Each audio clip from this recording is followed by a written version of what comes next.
actualiza fale amudu nos bere nebe agora vai ser lá que ICU oin halona vas loronen ICU loro tolo na fatin e condição crítico o ventilador ela mas bem condição clínica compara o dia anterior começa a mudança itu se kita compara o dia anterior começa logo que na matan GCS oribera tumba 3 agora sai na 7 GCS ne Glasgow como escola ne bem atu sukat ne nível de consciência ne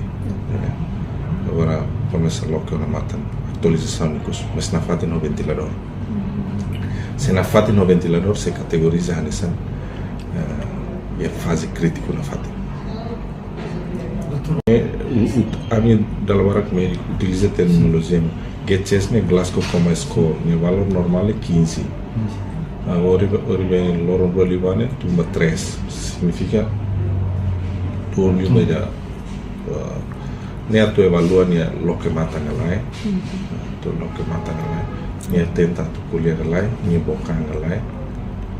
ne ya atau hari dan itu seita kuliah det mak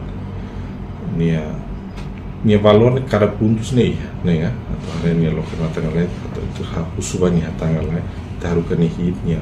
orienta tuirsa hit lima ne orienta tuirsa ela puntos serme ne ya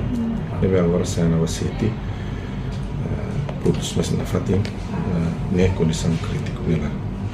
Janela informação ba emogoto atau ten informação atual dia kliu kita haluha hane yang botão subscribe like halo comentário no fahe tutang ba media sosial hotu.